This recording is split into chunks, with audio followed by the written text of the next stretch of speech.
सर्वपापनाशनो मंगलानंजसवेशे परमं हवै मंगलं मंगलानंजसवेशे परमं हवै मंगलं धम्मो मंगलमुखिधाम अहिंसा संयमो दमो देवावितं नमस्ते यशधम्मिषयमनो यादुमजबुभेषो वमरो अभियैरसं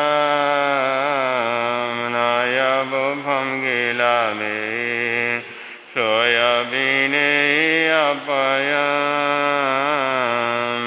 मयि समनमुद्दा येलोहि सन्दिशाहुनो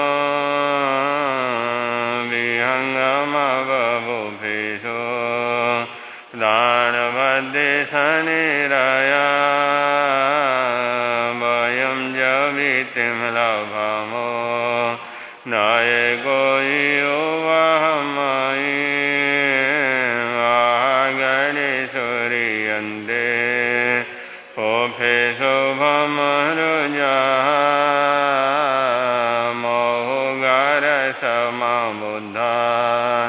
ये भवन्ति अनिशया नरविन्दरया दन्ता तेन वोचन्ति साहुनो दिवेमि।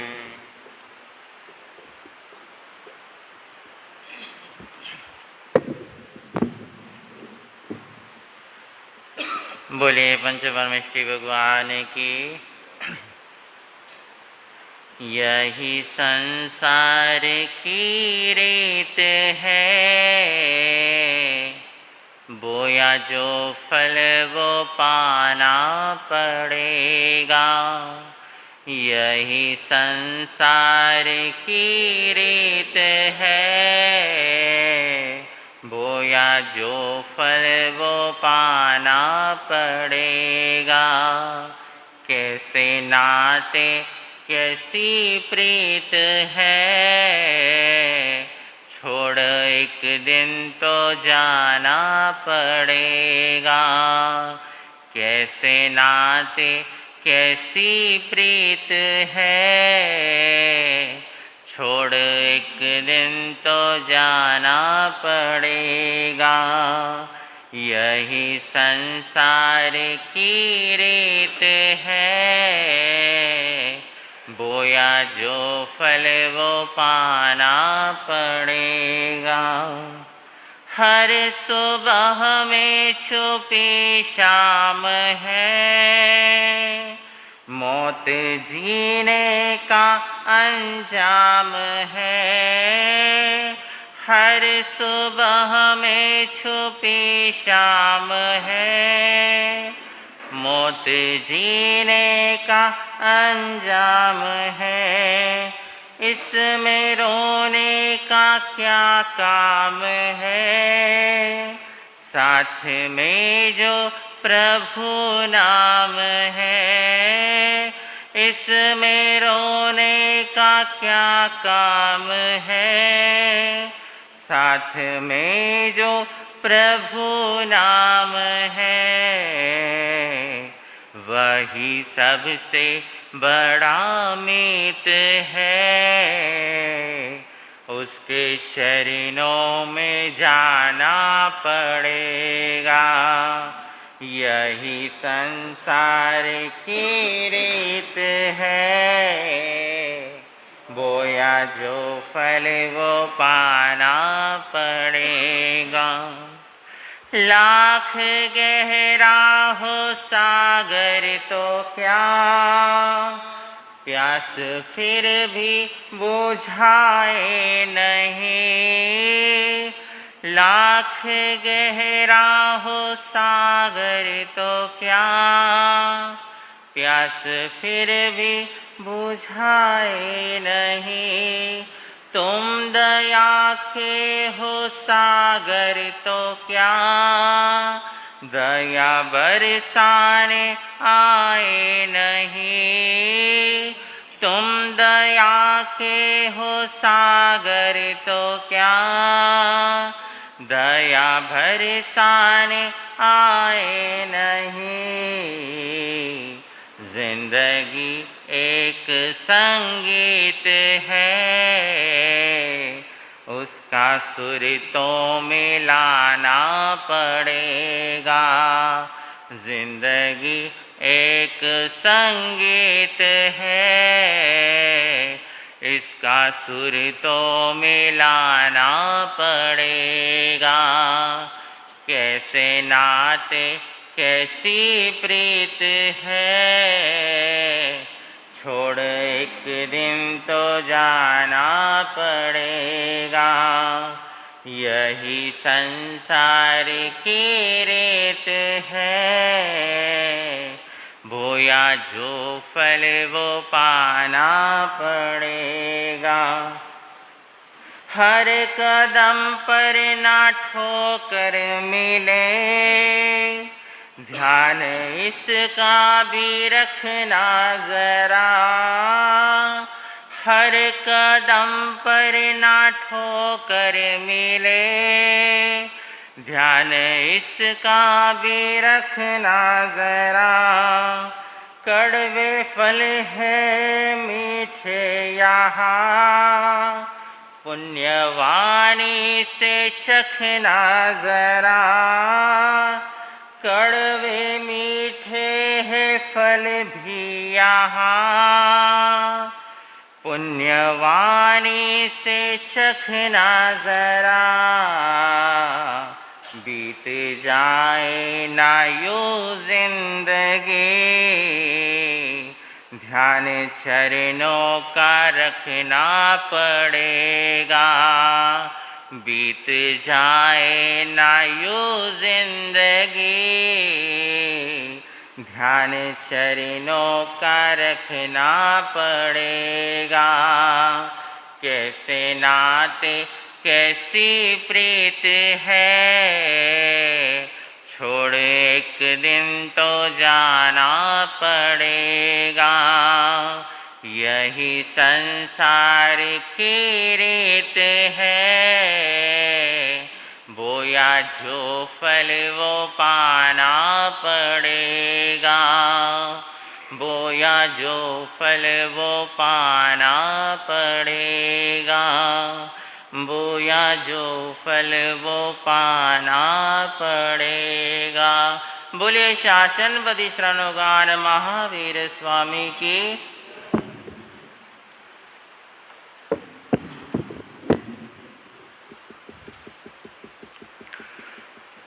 बोलिए भगवान महावीर स्वामी की। परम घोर तपस्वी भक्त वत्सल स्वामी श्री निहाल चंद जी महाराज। कोई याद करे उनको दुख हल्का हो जाए। कोई याद करे उनको दुख हल्का हो जाए। कोई भक्ति करे उनकी ये उनके हो जाए। कोई भक्ति करे उनकी ये उनके हो जाए।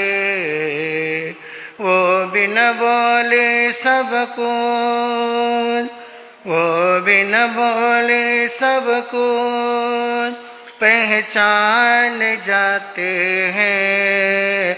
मेरे दुख के दिनों में वो बड़े काम आते हैं।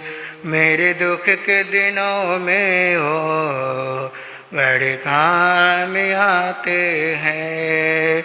जब कोई नहीं आता मेरे गुरुवर आते हैं। जब कोई नहीं आता मेरे गुरुवर आते हैं। मेरे दुख के दिनों में वो बड़े काम आते हैं। मेरे दुख के दिनों में वो बड़े काम।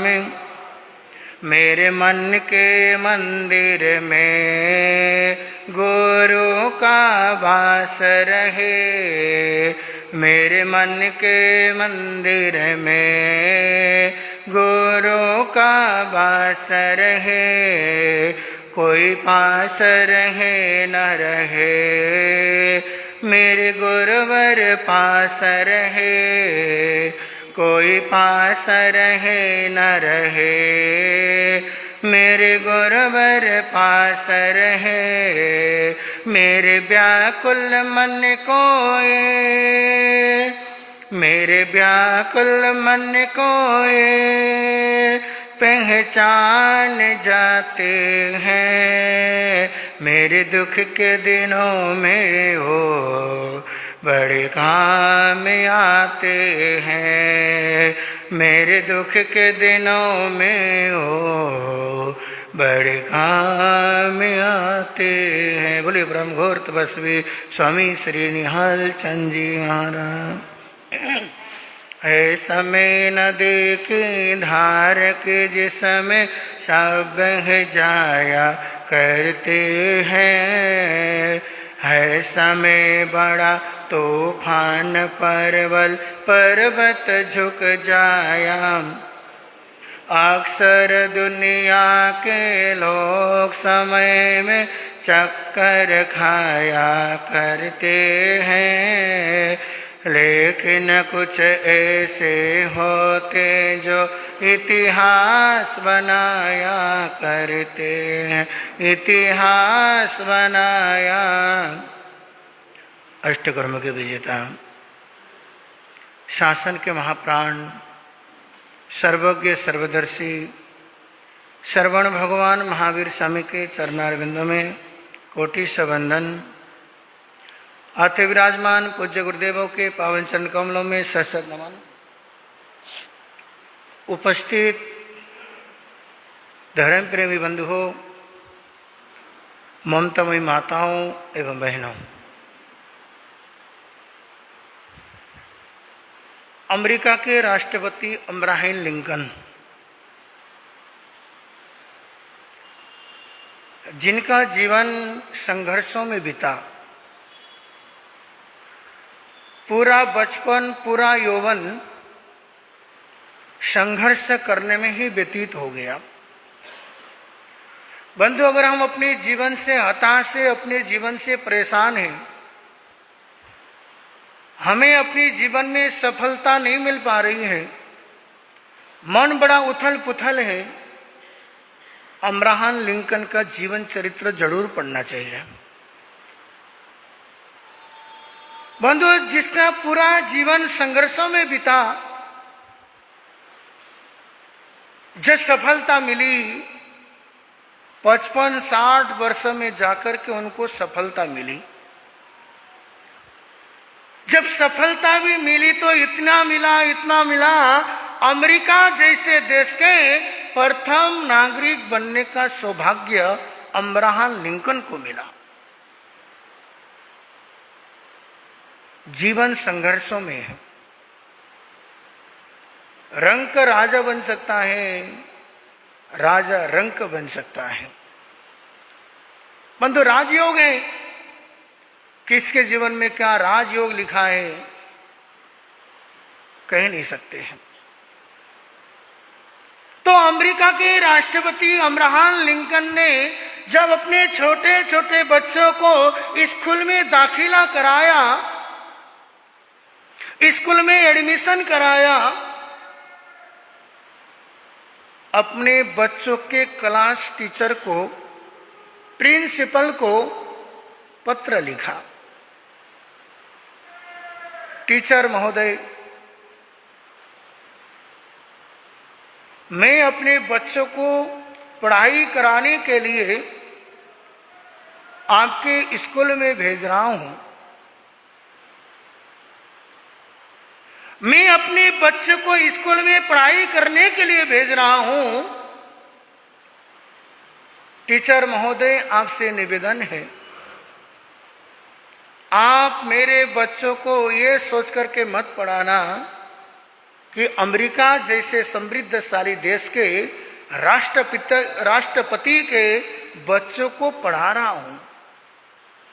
अध्यापक महोदय से निवेदन है, आप अपने दिलो दिमाग से, अपने दिल के ख्यालों से ये बात निकाल देना कि मैं अमेरिका के राष्ट्रपति के बच्चों को पढ़ा रहे हूं। अध्यापक महोदय, जैसे आम नागरिकों के बच्चों के साथ जैसा व्यवहार आप करते हो, मेरे बच्चों के साथ भी वैसे ही व्यवहार करना। जरूरत पड़े तो डांट भी देना, जरूरत पड़े तो थप्पड़ भी लगा देना, लेकिन ये मत सोचना कि मैं राष्ट्रपति के बच्चे को डांटू क्यों, मारूं क्यों। अध्यापक महोदय, आपसे करबद्ध निवेदन है, मेरे बच्चों को स्कूल की शिक्षा तो देना ही देना। कैसे डॉक्टर बनना है, कैसे इंजीनियर बनना है, कैसे सीए बनना है, डिग्री का ज्ञान तो देना।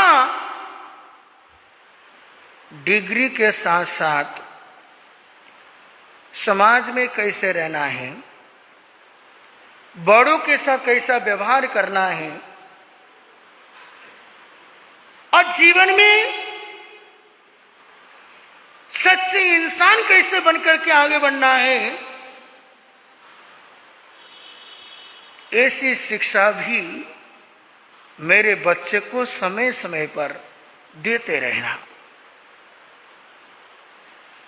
स्कूल की शिक्षा के साथ साथ मेरे बच्चों को समाज में कैसे रहना चाहिए, घर में कैसे रहना चाहिए, बड़ों के प्रति कैसे व्यवहार करना चाहिए, ऐसी शिक्षा भी मेरे बच्चे को समय समय पर देते रहना। मेरठ वालों, क्या कभी आपने टीचर को चिट्ठी लिखी, क्या व्हाट्सएप मैसेज भेजा कि मेरे बच्चों को अच्छा शिक्षा देना, लेकिन शिक्षा के साथ साथ संस्कार भी देना। बंधुओं, संस्कार का वो महत्व है जो सिर में टोपी का महत्व है। जैसे सिर में टोपी का स्थान है, बंधु जीवन में संस्कार का भी वही महत्व है। और शिक्षा का तो क्या, वो तो पैरों की जूती जैसा है। अच्छा इंजीनियर बनेगा, मतलब इंजीनियर बनेगा, लेकिन अच्छा इंसान बनेगा तो अच्छा इंजीनियर भी बनेगा। डॉक्टर है, अगर संस्कार देंगे तो अच्छा डॉक्टर बनेगा। सीए बन रहा है पढ़ाई से, शिक्षा से, लेकिन संस्कार देंगे तो अच्छा सीए बनेगा। जब तक अच्छा इंसान नहीं बनता है, वो अच्छा डॉक्टर भी नहीं बन सकता है। इसलिए संस्कारों का महत्व दो। आज हम शिक्षा को बहुत महत्व दे रहे हैं, अच्छे से अच्छे स्कूल में बच्चों को पढ़ा रहे हैं। जीवन में शिक्षा इतना है, संस्कार रत्ती भर भी नहीं है। आज के अभिभावक लोग अच्छे शिक्षा के प्रति सजग है। 2 नहीं 4 ट्यूशन पढ़ लो, डीपीएस में पढ़ लो, सोफिया में पढ़ लो, सेंट मैरीज में पढ़ लो, ईसाई स्कूल में पढ़ लो। ज्यादा पैसे वाले हैं तो मसूरी में ले जाकर एडमिशन दिला दो। अच्छे शिक्षा के प्रति सजग है, लेकिन संस्कारों के प्रति कितने सजग हैं। इसलिए बुढ़ापे में तुम्हारा इज्जत नहीं है। आज तुम्हारी युवा पीढ़ी जितने घर के कुत्तों की इज्जत देती है, इतने बड़े बुजुर्गों की इज्जत नहीं देती। कड़वी बात है लेकिन सच्ची बात है। आज तुम्हारी औलादें, तुम्हारी संतान कुत्तों के साथ तो बात करेंगे, लेकिन घर के बड़ों के साथ तुम्हारी औलादें, तुम्हारी संतान बिल्कुल बात नहीं करेगी। क्यों? क्योंकि आपने शिक्षा का स्तर इतना उनको बढ़ाया। आज बच्चों को पढ़ा दिया, लिखा दिया। हम पूछते माता पिता के चरण छूते हो? कहते महाराज शर्म आती है। बोले क्यों? अरे मैं इतना पढ़ा लिखा, मेरे माता पिता अनपढ़ हैं, पैरों में ढोक देने में, चरण छूने में शर्म आती है। ऐसी शिक्षा का क्या? बोलो मेरठ वालों, ऐसी शिक्षा का क्या जो माँ बाप के चरण स्पर्श करने में उनको शर्म आती हो? संस्कार दो। कार भले मत दो तो चलेगा, लेकिन संस्कार दो। एक है कुएं के जैसा जीवन और एक है पानी के टंकी के जैसा जीवन। आज जो जितने भी डिग्रियां हैं, जितने भी पढ़ाई लिखाई है, ये सब ऊपर से ओढ़ी हुई चीजें हैं। एक है कुएं का पानी। कुएं के पानी से जितना पानी निकालते जाओ, निकालते जाओ, निकालते चले जाओ, कुआं कभी खाली नहीं होता है। अगर घर के छत पे ऊपर टंकी के अंदर जो पानी है, मेरठ वालों अभी 2 दिन लाइट गई थी तो क्या हाल हुआ था मेरठ में? बोलो, सुबह पानी भरो, शाम को खाली, रात को मोटर चलाओ, सुबह खाली। आज युवा पीढ़ी की हालत यही है। स्कूलों का ज्ञान, कॉलेजों का ज्ञान उस टंकी के जैसा, वो पानी के जैसा है। अब देखिए ऊपर से उड़ा हुआ है। जब तक अंतर मन से जो ज्ञान न हो, संस्कार न हो, बंधु सारी डिग्रियां खत्म है। आज गरीब अनपढ़ आदमी जितने माँ बाप की इज्जत करता है, पढ़े लिखे लड़का माँ बाप की इज्जत नहीं करता है। अभी बताइए, आज गरीब घर के लड़के सुबह उठ के माँ बाप के चरण छूते होंगे, रात को सोने से पहले गरीब घर के लड़के अपने माता पिता के पैर दबा के सोते होंगे, लेकिन अमीर घर के लड़के, बोलो मेरठ वालों, ऐसा ज्ञान का क्या करोगे? मैं शिक्षा का विरोधी नहीं हूं, पढ़ाओ, खूब पढ़ाओ, इंग्लैंड भेज करके पढ़ाओ अपने बच्चों को, मेरा कोई विरोध नहीं है। लेकिन पढ़ाई के साथ साथ एक अच्छा इंसान भी बनाओ। अगर अच्छा इंसान बनेगा वो तुम्हारा इज्जत करेगा, 4 लोगों के बीच में सम्मान करेगा, नहीं तो अपमान ही अपमान करेगा। इसलिए माता पिता का क्या दायित्व है? जन्म देने से मां बाप नहीं है, जन्म के साथ संस्कार देना चाहिए। अरे जन्म तो कुत्ता भी देता है, एक नहीं 6-6 देता है। अरे जन्म तो सुअरनी भी देती है, एक साथ पूरा क्रिकेट टीम तैयार कर देती है। जन्म देने से महान कोई नहीं बनता है। अरे जन्म के साथ साथ जो संस्कार देते हैं वो माँ बाप महान होते हैं। इसलिए बच्चों को संस्कार दो। आज के अभिभावक लोग आजकल ना तो दादा दादियों के फुर्सत है बच्चों को कहानियां सुनाने में, और माँ बाप को तो क्लबों किट्टियों से फुर्सत ही नहीं है। कहां से संस्कार मिलेंगे? अब बच्चा रोता है, उसकी माँ ले जाके फोन पकड़ा देती है, बच्चा रोना भूल जाता है। गजब की बात देखो, अगर 1 साल का बच्चा रो रहा हो, अगर उसको ले जाके फोन पकड़ा दो और रोना बंद। ये सोशल मीडिया का बच्चा है ना। एक मां थी, वो बन-ठन के तैयार हो गई। उसके बेटे ने पूछा, मां कहां जा रही हैं? बोले मैं किसी यहां प्रोग्राम है, उस प्रोग्राम में जा रही हूं, कलम में जा रही हूं। तो बच्चा कहने लगा, मां मैं भी चलूंगा। बोलते अच्छे बच्चे नहीं जाते। तो मां ने कहा, क्या तू खराब मां है क्या?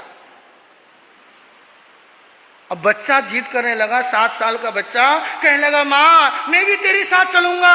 तो मां कहती, नहीं बेटे, वहां पे बड़े बड़े घरानों की बहुएं आती हैं, बहुत अमीर लोग आते हैं, तो रहने दे। अब वो बच्चा जिद करने लगा, मैं तो जाऊंगा। अब बच्चा जिद करने लगा, वो 7 साल के बच्चे को लेके वो क्लब में चली गई। अब सारे महिला आई हुई थी वहां पे, कोई नाच रहा है, कोई शराब पी रहा है, सब ऐसे ही होता क्लबों में। अब वो भी नाच रही है अपनी सहेलियों के साथ। अब वो 7 साल का बच्चा कहने लगा, मां। बोले बोल। बोले लगी है। बोले क्या? बोले पेशाब। अब उसको गुस्सा आया, उसको इतना गुस्सा आया, अरे इतने बड़े बड़े घरों की मेरी सखियां हैं, सहेलियां हैं, उनके सामने कह दिया मुझे पेशाब जाना है। उसको खींच करके बाहर ले गई, 2 थप्पड़ मारे उसको। अब बच्चा भी सोच में पड़ गया, बिना मौसम के बारिश कहां से हो रही है?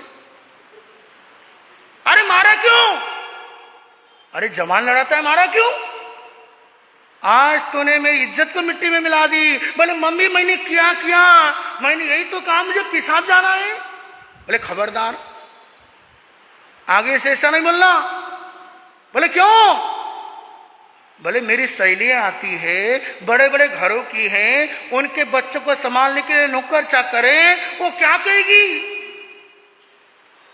बोले आगे से जब भी पेशाब आएगा मैं तेरे को कोडवर्ड दूंगी, वही कोडवर्ड बोलना।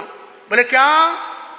आगे से जब भी पेशाब जाना हो कहना मम्मी मुझे गाना गाना है। क्या करना है? गाना गाना है। ठीक है माँ। बच्चे को तो जो सिखाओ वो सीख जाते हैं। अब कहने लगा ठीक है। उसी दिन रात को उपद्रव हो गया घर में। माँ तो चली गई किसी के घर में, रात को पिता के साथ सो रहा है बच्चा। रात को 12 बज गए। पापा। बोले बोल बेटा, मुझे गाना गाना है। पहले तो पापा ने ध्यान नहीं दिया, माँ के साथ क्लबों में घूमता रहता है, डिस्को में जाता रहता है, क्या पता नींद में बोल रहा हो। 5 मिनट के बाद फिर कहने लगा पापा। इस बार पिता ने बोला बोल बेटा, मुझे गाना गाना है। तो पिता कहने लगा अरे बेटा रात को 1 बज रहे, कौन सा गाना गाना है? अरे सुबह उठ के गा लेना। बोले नहीं पापा, गाना तो पड़ेगा। वो पिता कहने लगा अरे भाई पूरा जयनगर वाला जग जाएंगे, तू गाना गाएगा तो चुपचाप सो जा, सुबह उठ के गा लेना। वो बेचारा कंट्रोल करता रहा, 5 मिनट और कंट्रोल किया उसने। अब उससे रहा नहीं गया। पापा से कहने लगा पापा पापा प्लीज एक बार गाना गाने दो ना।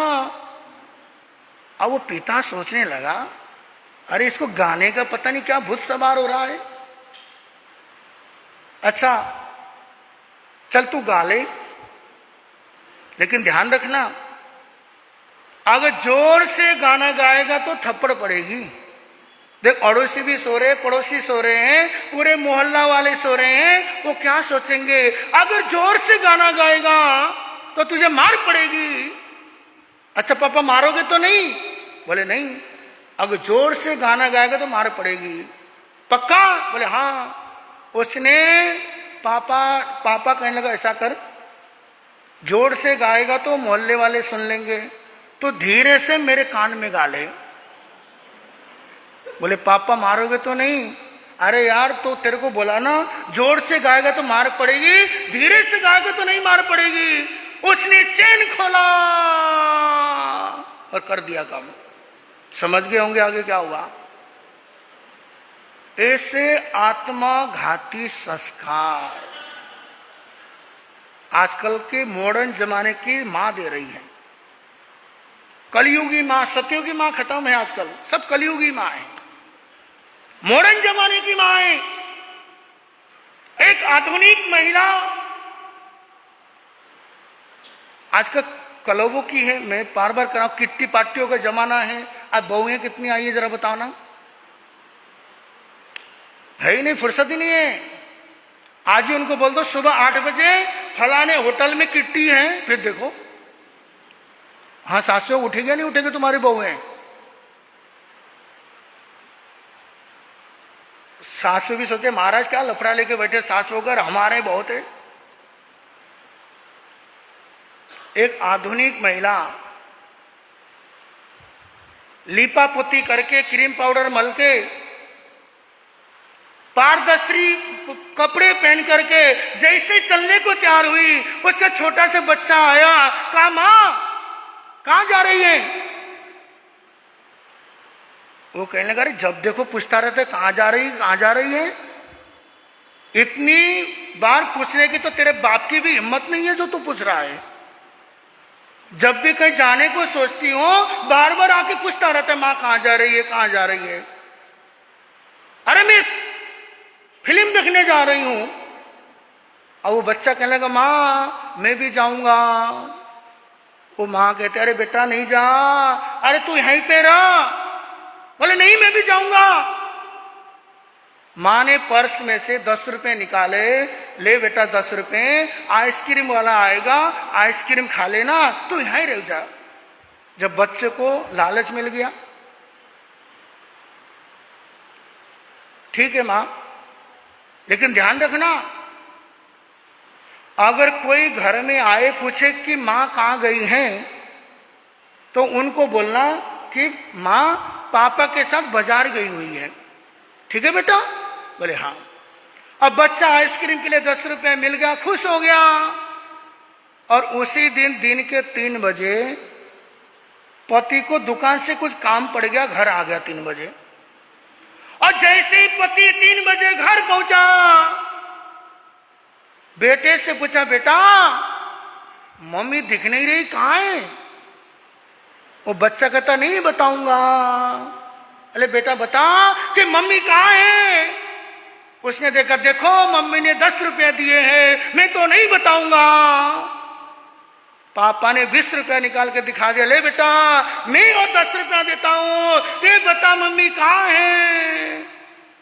अरे भाई रिश्वत से बच्चे तो क्या बड़े से बड़े लोग बिक जाते हैं। जो काम किस्मत में से नहीं होता हिंदुस्तान में, वो काम किससे होता है? रिश्वत से होता है। हिंदुस्तान के कानून देखो, रिश्वत लेते समय पकड़ा जाए कोई इंसान भी रिश्वत देकर छूट जाता है। ये हिंदुस्तान है। और बच्चे को भी 10 रुपया का रिश्वत मिल गया। बोले बेटा मम्मी कहां गई है? पापा किसी को बोलोगे तो नहीं ना? बोले नहीं। अच्छा पापा मम्मी को भी नहीं बोलोगे ना? बोले नहीं। जब पापा ने पूछा बोल बेटा तेरी मम्मी कहां गई, तो बेटा कहता है पापा मम्मी ना पापा के साथ बाजार गई हुई है। अब जैसे ही पिता ने सुना कि मम्मी पापा के साथ बाजार गई है, माथा फोड़ लिया। पूछा दूसरा पापा इसका कहां से आ गया? बंधु ऐसे ऐसे झूठ बोलना सिखाते हैं। ऐसे आत्मघाती संस्कार सिखाओगे तो बच्चे कहां से राम बनेंगे, कहां से महावीर बनेंगे। आज बड़े लोगों के पास संस्कार देने का समय नहीं है, गलत शिक्षा देने का समय है। बंधु आज की स्थिति बड़ी भयावह है। आज हमारे युवा पीढ़ी बर्बाद हो रहे हैं, कोई व्यसन में, कोई किट्टी पार्टी क्लबों में। बंधु ऐसा ही रहेगा तो भविष्य बड़ा अंधकारमय है। आज हमारे जैन समाज के बहुए का क्या हाल हो रहा है? रोज सोशल मीडिया में एक से खबर आ रही है। कोई जिम के ट्रेनर के साथ भाग रही है, कोई डांस सिखाने वाला कोरियोग्राफर के साथ भाग रही है। क्या हो रहा है आज हमारे समाज को?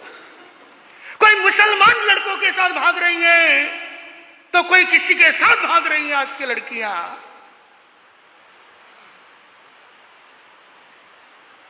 बंधु, आज स्थिति बड़ी भयावह है। उसी घर की स्थिति खराब है जिस घर में संस्कार नहीं है। 3 महीने पहले एक परिवार आया है मेरठ में। उनका लड़का गुड़गांव में जॉब करता है, आज भी अच्छे लोग हैं, समय हो रहा है। 40-45 लाख उसका साल का पैकेज है। जब लड़की देखा शादी के लिए, हमारे समाज की क्या हालत में बता रहा हूं। वो कहता है, महाराज अभी एक लड़की से रोका हो चुका था, सगाई भी हो गई थी, तो बातों बातों में लड़की ने मेरे से कहा,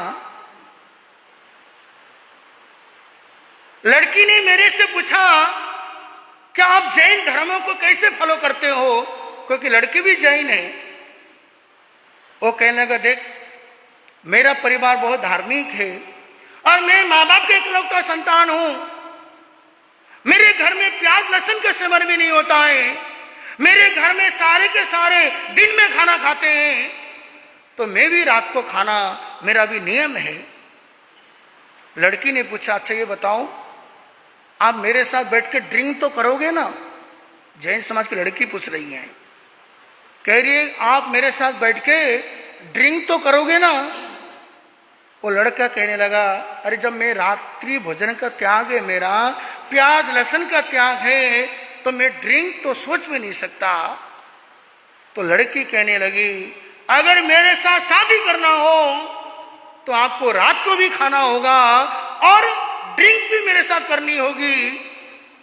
वो लड़का कहता है, महाराज जब उस लड़की की बातों को सुना, कहा तो मेरा परिवार है संस्कारमय, कहा वो आधुनिक लड़की है, मैं उसी समय माँ बाप से बिना पूछे उसको मेल कर दिया कि मैं तेरे साथ शादी नहीं कर सकता, क्योंकि मेरे घर में प्याज लहसुन भी नहीं खाते हैं और तू कह रही है मेरे साथ ड्रिंक करना पड़ेगा, रात को खाना पड़ेगा, मैं तेरे साथ शादी नहीं कर सकता। आजकल की लड़कियां, एक कहावत आई थी ना, लड़कियां छोरों से भी कम है क्या?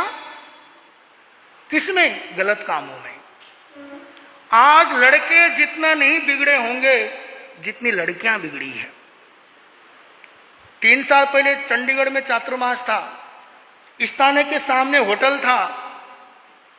बंधुओं, लड़कियां रात भर होटल में रहती, रात भर शराब के नशे में, जब सुबह वहां से निकलती, कोई नाली में गिर रही है, कोई रोड में गिर रही है। ऐसी हालत को देख के मैंने सोचा, कहा तो माँ बाप सोचते मेरा बच्चा चंडीगढ़ में जाके पढ़ाई करे, बेंगलुरु में जाके पढ़ाई करे, दिल्ली में जाके पढ़ाई करे, परंतु माहौल खराब है।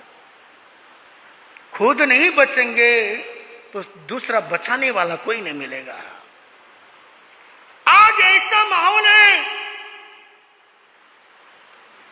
बहुत विकृत माहौल है। अगर तुम्हारे घर के संस्कार अच्छे हैं, वो नई पीढ़ी को बर्बाद होने से बचाएगी। अन्यथा एक भेड़ कुएं में जाती है तो सारे के सारे जाती है कुएं के अंदर। अगर आज जैन समाज भी अछूता नहीं है, शर्म आती है जब ऐसे ऐसी घटना पढ़ने को मिलता है। कोई जिम के ट्रेनर के साथ, वो भी मुसलमान। एक जगह पे एक क्षेत्र में गया, 12 लड़कियां मुसलमान के साथ भागी है। कितने? 12 लड़कियां। एमपी में बहुत तेजी से हो रहा है। आज हमारे समाज को क्या हो गया? आज युवा पीढ़ी को क्या हो गया? पहले तो लड़कियां भागती थी, अब तो शादीशुदा भाग रही हैं। क्यों? तो जिम के कल्चर के कारण। ये डिस्को क्लब के कारण स्थानिक में आने का समय नहीं है, गलत चीजों में जाने का टाइम है सबके पास। इसलिए अपने भावी पीढ़ी को बर्बाद होने से बचाइए। हो सके तो संतों से जोड़िए, स्थानकों से जोड़िए, अन्यथा वो दिन नहीं है कि हमारा घर भी बर्बाद होने से बचे। बात तीखी जरूर है लेकिन सच्चाई है। आप तो सोशल मीडिया सब यूज करते चलाते होंगे, आपको भी पता है सारी बातें, लेकिन संस्कार देने का वक्त नहीं है।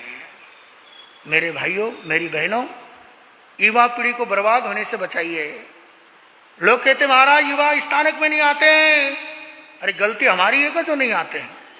तुम्हारी गलती है। लोगों को लगता है महाराज की गलती, महाराज बुलाते नहीं है। अरे कितनी बार बुलाएंगे?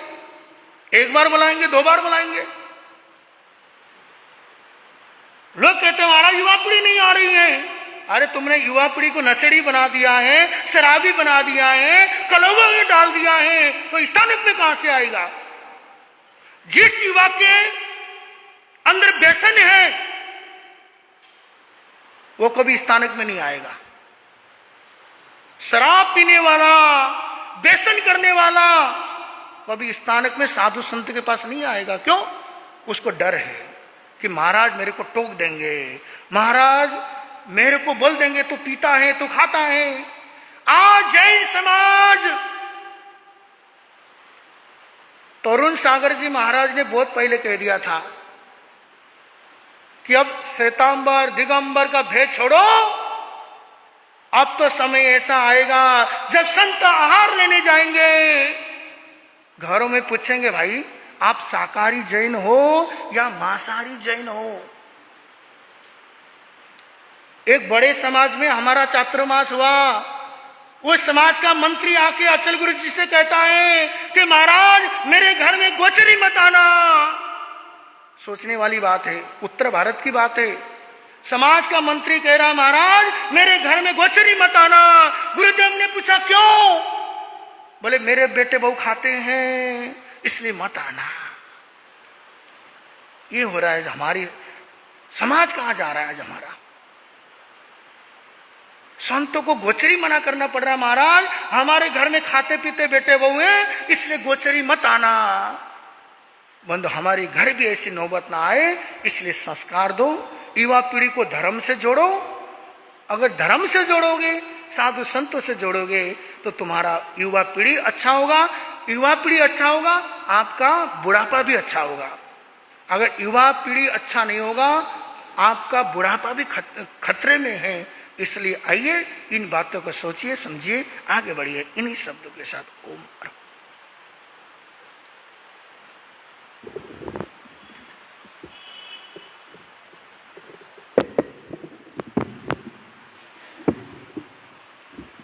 भगवन तेरी आराधना मेरी जिंदगी के शान हो। भगवन तेरी आराधना मेरी जिंदगी के शान हो। मुझे कहीं वरदान दो, मेरी आत्मा बलवान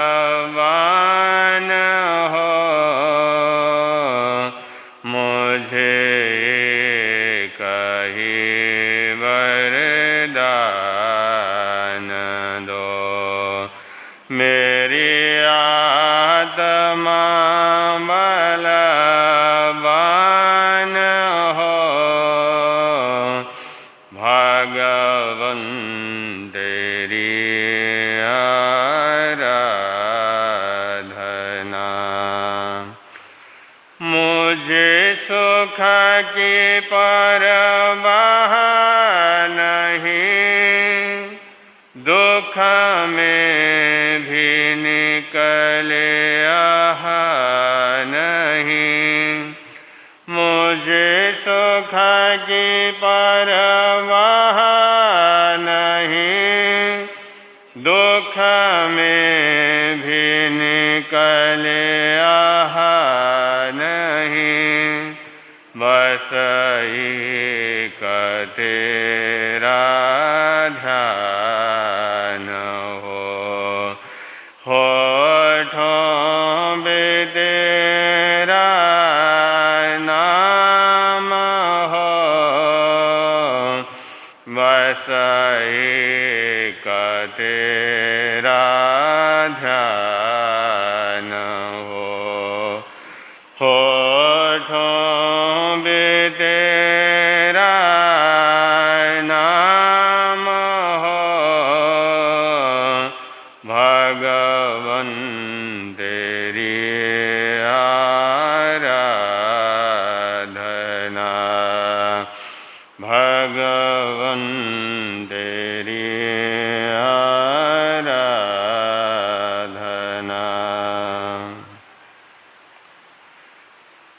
परमपिता परमात्मा, क्षमा और शांति के देवता शरवण भगवान महावीर स्वामी आराध्य गुरुदेव के पावन चरण कमल में सशत वंदन करने के पश्चात उपस्थित धर्मानुरागी भाइयों, माताओं एवं बहनों, चातुर्मास कल्प के उपलक्ष्य में आप लोग श्रवण करते हुए चले आ रहे 18 पापों में पहला पाप प्राणातिपात। जीव हिंसा हमारे जीवन को कैसे दुख देता है। जीव हिंसा हमारी आत्मा को कहाँ ले जाकर के पटक देता है। जीव हिंसा हमें कैसे दुख देता है। कल आप लोगों ने सुना,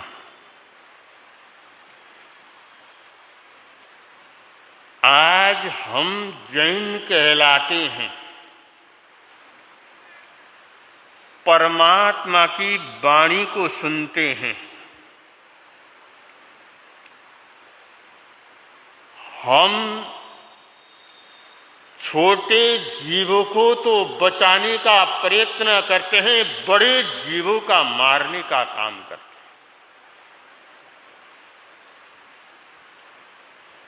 छोटे जीवों को तो रक्षा करते हैं, लेकिन बड़े जीवों को हम क्या करते हैं, मारते हैं।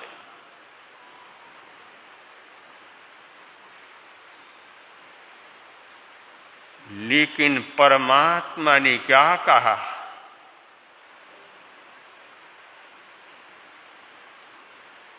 छोटों को मारो तो समझ लो चलेगा, लेकिन बड़ों को क्या करो तुम। लेकिन इसका मतलब ये मत समझना कि छोटों को मारो और बड़ों को क्या करो, बचाओ। नहीं तो ऐसी ही हालत हो जाएगी।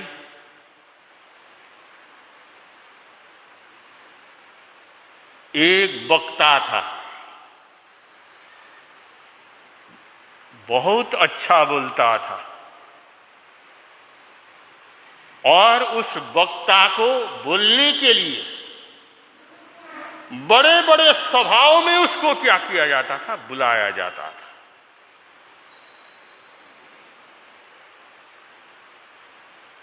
जब वो वक्ता उस सभा में जाकर के जब बोलता था,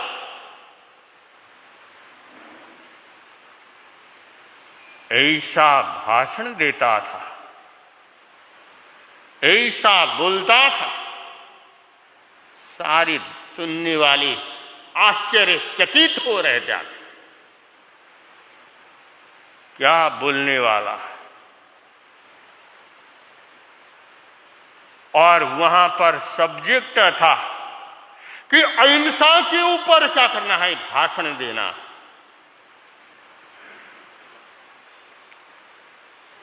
और वो वक्ता भाषण दे रहा था अहिंसा के ऊपर, जीवों की मत समझ लो कैसे हमें क्या करना है, रक्षा करना। लेकिन जब बोलते बोलते, गर्मी के दिन थे, चेहरे से पसीने टपकने लगे, उसने सोचा चलो रुमाल निकाल करके पसीने को क्या करूं, पूछो। रुमाल निकालने लगा जेब में, और उस रुमाल के साथ में जेब में क्या है, अंडा पड़ा हुआ। वो अंडा, रुमाल निकालते समय अंडा नीचे क्या कर गया, गिर गया। और देखिए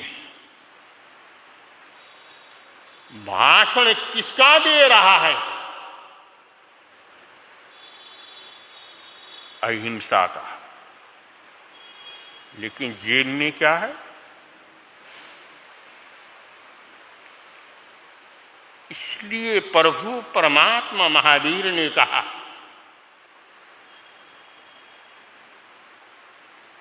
अहिंसा के ऊपर भाषण देना आसान है, अहिंसा के ऊपर ग्रंथ लिखना आसान है।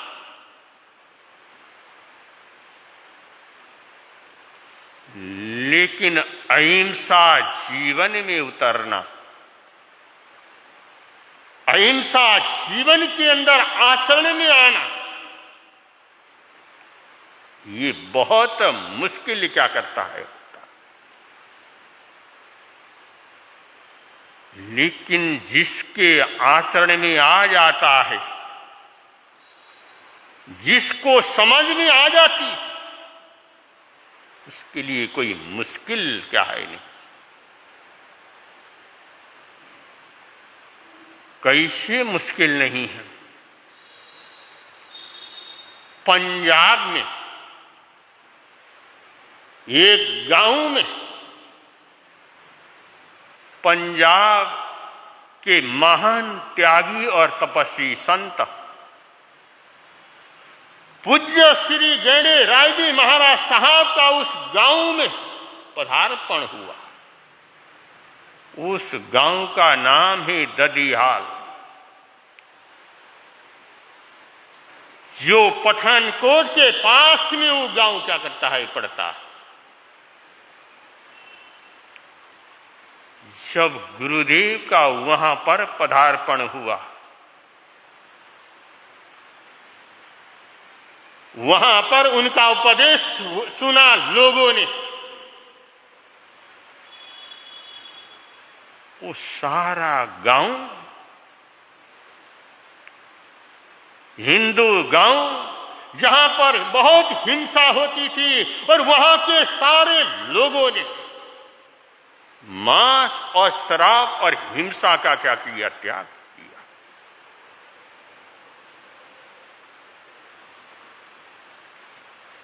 उस गांव में रहने वाले लोगों ने यह प्रतिज्ञा की कि अब आज के बाद इस गांव में कोई भी हिंसा क्या करेगी, नहीं होगी, कोई किसी को मारेगा नहीं।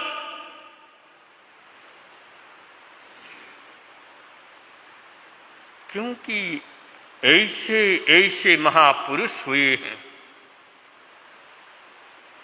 और ऐसे ऐसे महापुरुष आजकल भी हैं, जिनकी प्रेरणा से गांव के गांव बदल जाते हैं।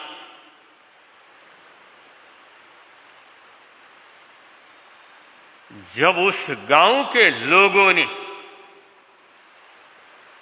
मांस खाना, हिंसा करना और शराब पीना, इसका क्या कर दिया, त्याग कर दिया। उस गांव के आसपास बहुत बड़ा जंगल था, और उस जंगलों में बहुत से जानवर अब वहां बेफिक्र होकर के घूमने लगे। अब उन जानवर को कोई डर नहीं, कोई खतरा नहीं।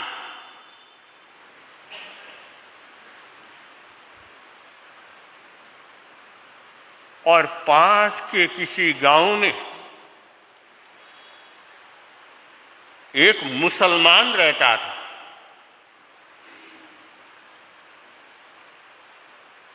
और वहीं पर एक अंग्रेज अफसर रहता था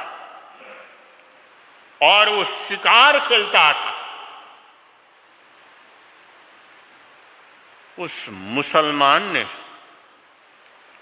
उस अंग्रेज अफसर को कहा, अरे तुम्हें जीवों को मारना है, शिकार खेलना है, तो तुम इधर उधर कहां घूम रहे हो? अरे तुम चलो और वहां पर ददियाल गांव के पास, और वहां पर तुमको हजारों जानवर क्या कर जाएंगे, मिल जाए।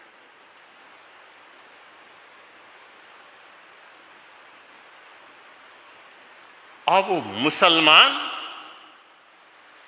उस अंग्रेज अफसर को लेकर के क्या कर गया, चला गया।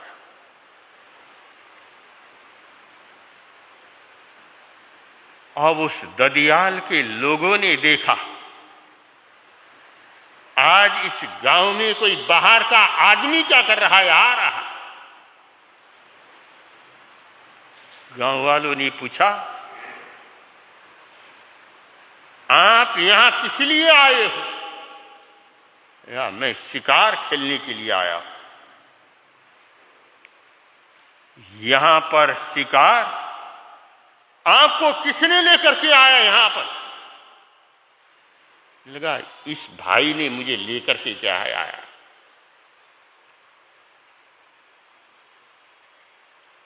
हमारे ये गांव का ये नियम है, यहां पर कोई शिकार क्या करेगा, खेल नहीं पाएगा। अगर आप यहां पर शिकार करना चाहोगे, पहले हमारे ऊपर तलवार चलाओ, फिर उन जानवरों के ऊपर क्या करो, तुम तलवार चला पाओ।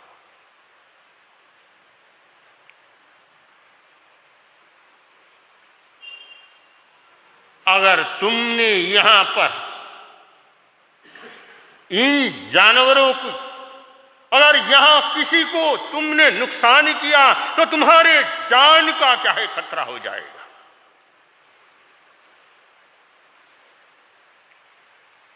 अगर तुम सही सलामत रहना हो तो यहां से तुम क्या कर जाओ, दूर हट जाओ।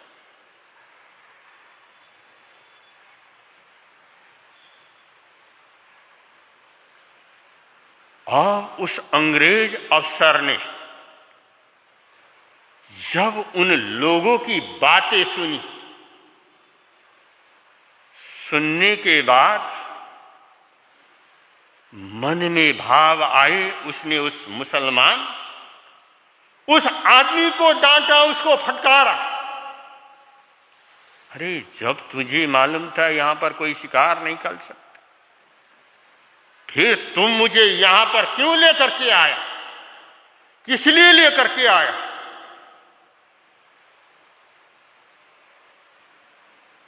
और वो अंग्रेज अफसर वो बहुत बड़ा था, उसने वहां पर उनको एक पट्टा बना करके क्या कर दिया, दे दिया।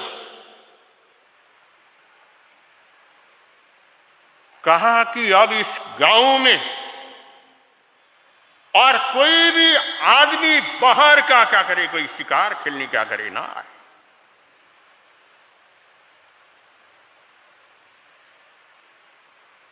अब वो गांव पूर्ण अहिंसक क्या कर गया, बन गया।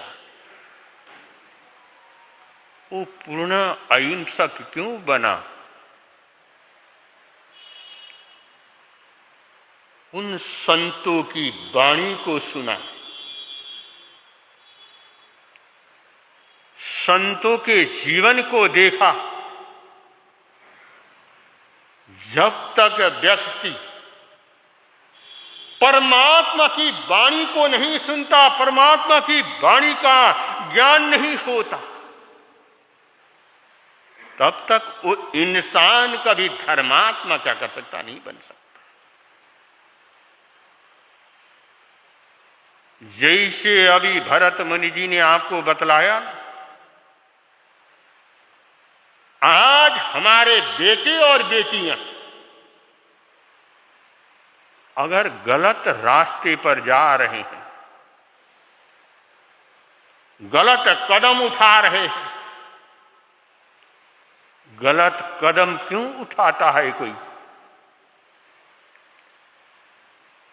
जब उसको अच्छा और बुरा क्या है, भला और बुरा क्या है, हित और अहित क्या है,